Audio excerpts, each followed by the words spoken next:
On 20th of August, the London Bullion-Market Association announced that Hunan Shuikoushan Nonferrous Metals Group, better known as SKS, was being suspended from its Silver Good Delivery list with effect from the following day. The official reason was not a failed purity test, a shortage of metal, or a government ban. It was a modified assurance opinion issued by SLR Consulting on SKS's 2025 Responsible Silver Compliance Reporting. And on the same date, the same refiner's silver brand also lost approved delivery status on COMEX for newly produced metal. That makes this more than an obscure compliance notice. It is a useful window into what actually makes a silver bar acceptable to the world's major bullion markets. To understand why that matters, forget the retail 1-ounce coin for a moment.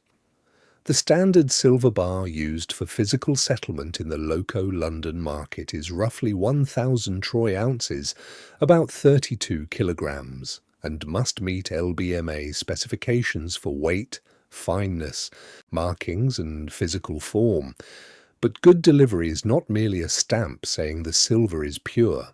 It is an accreditation system attached to the refiner and to the bars that can enter London's settlement infrastructure.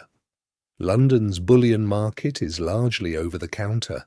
Two parties can trade directly rather than through a central exchange, and the system works because market participants need to know that a bar delivered into settlement is interchangeable with another compliant bar.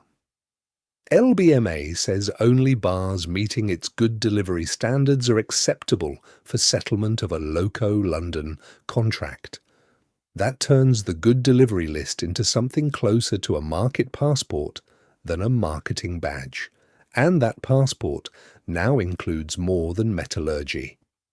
Every good delivery silver refiner is required to follow the LBMA Responsible Silver Guidance and obtain independent third-party assurance over its public compliance reporting. The guidance covers supply chain due diligence, how refiners identify risk, assess suppliers, respond to higher risk situations, maintain management systems, and report what they have done. That is where SKS ran into trouble. LBMA's public notice is very specific about the top-level trigger. SLR Consulting issued a modified assurance opinion for the refiner's 2025 Responsible Silver Compliance Reporting. But the notice is not specific about the underlying defect. It does not tell us which supplier, transaction, control, or due diligence step created the problem. And that missing detail matters because modified opinion is not the name of one single failure. Under LBMA's General Assurance Guidance, a modified conclusion can arise for different reasons. One possibility is a limitation of scope. For example, where an assurance provider cannot obtain enough appropriate evidence because of data gaps, inadequate controls, or restrictions on testing. Another is a material and pervasive misstatement or non-conformance serious enough that an unmodified conclusion would not be appropriate. Those are very different situations. The public SKS suspension notice does not identify which precise route applied here, so claiming that we know the hidden failure would go beyond the evidence. What we do know is that this is not the first time in 2026 that a silver refiner has been suspended after a modified assurance opinion. On 8th May, LBMA suspended Guangxi Nandan Nanfang Metal Company and Minshan Environmental Energy High Tech.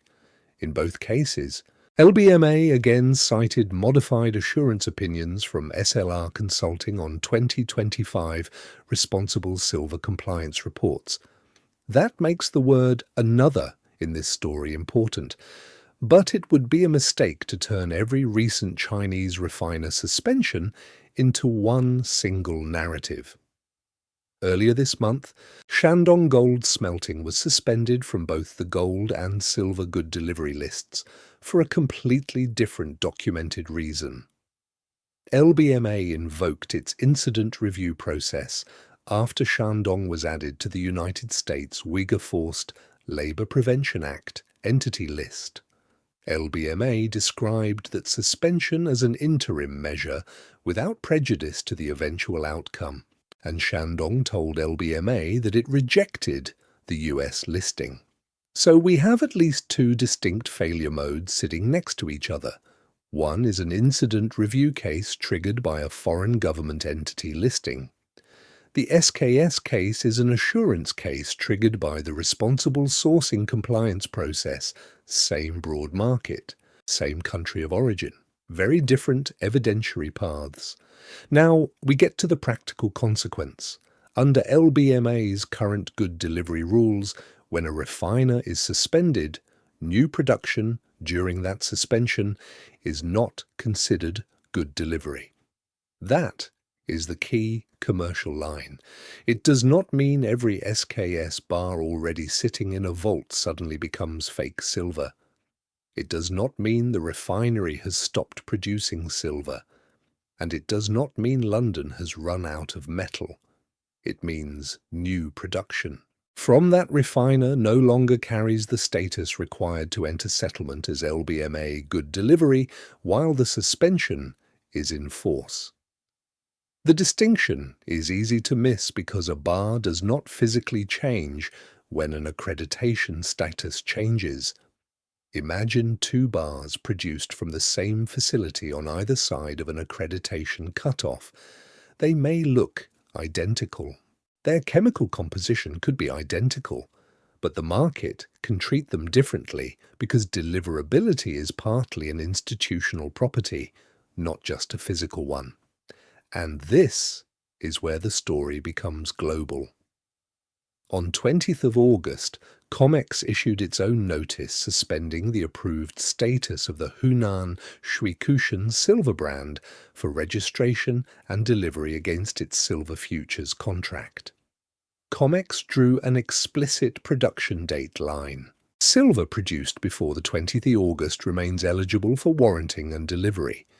Silver produced on or after that date is not eligible until further notice.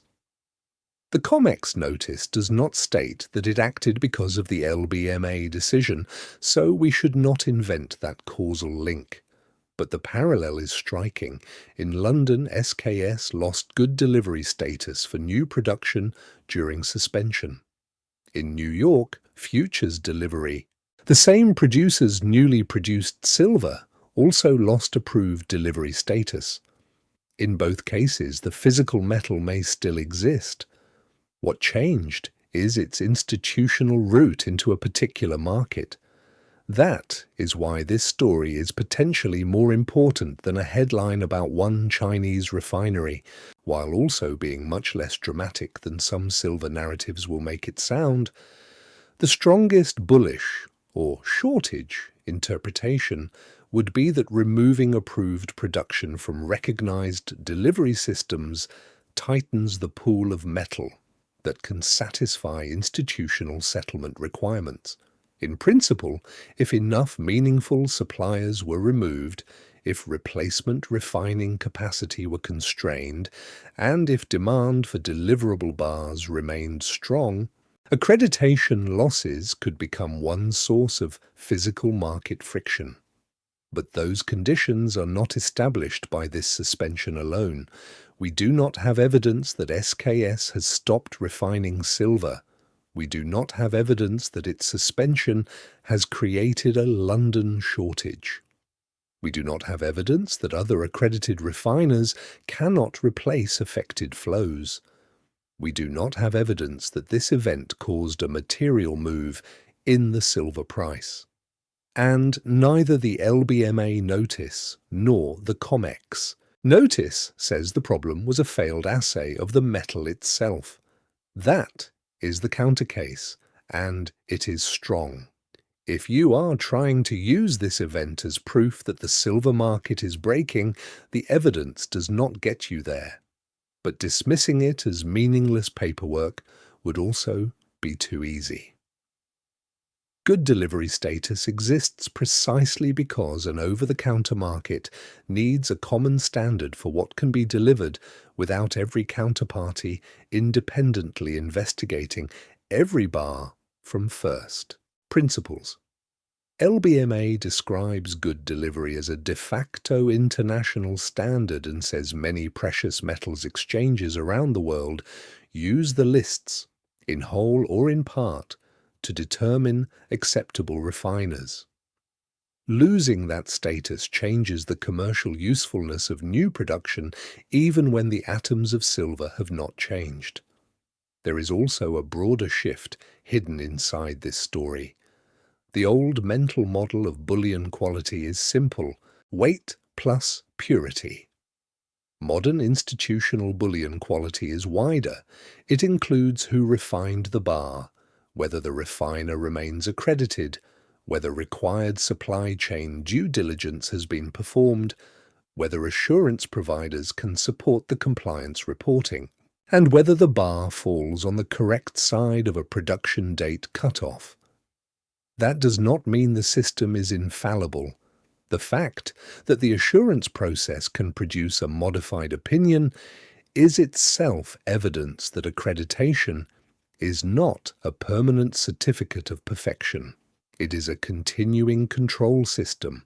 Refiners are monitored, audited, and reviewed, and when the relevant standards are not met, status can change.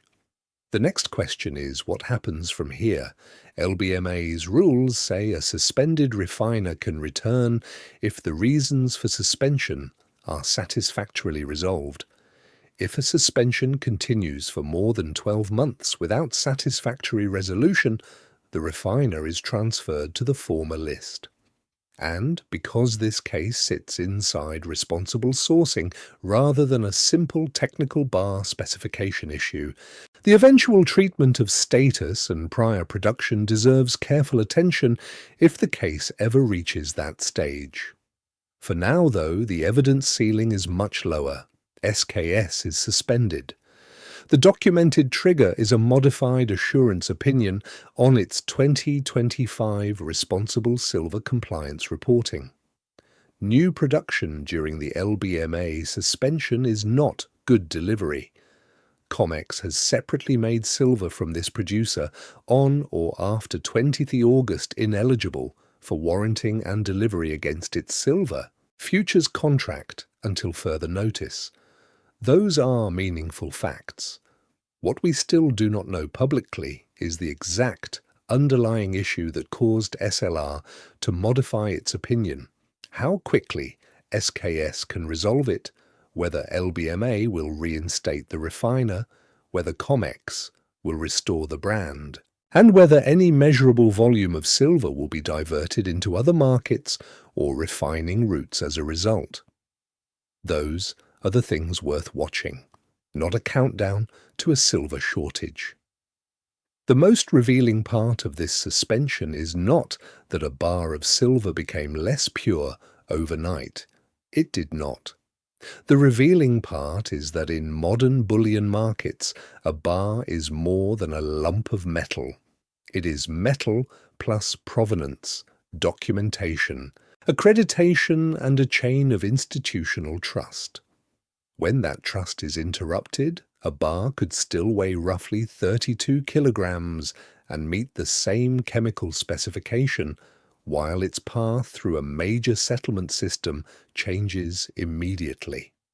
That is what the LBMA suspension actually tells us, and until the underlying assurance findings become clearer, anything more dramatic than that is a story the evidence has not yet earned.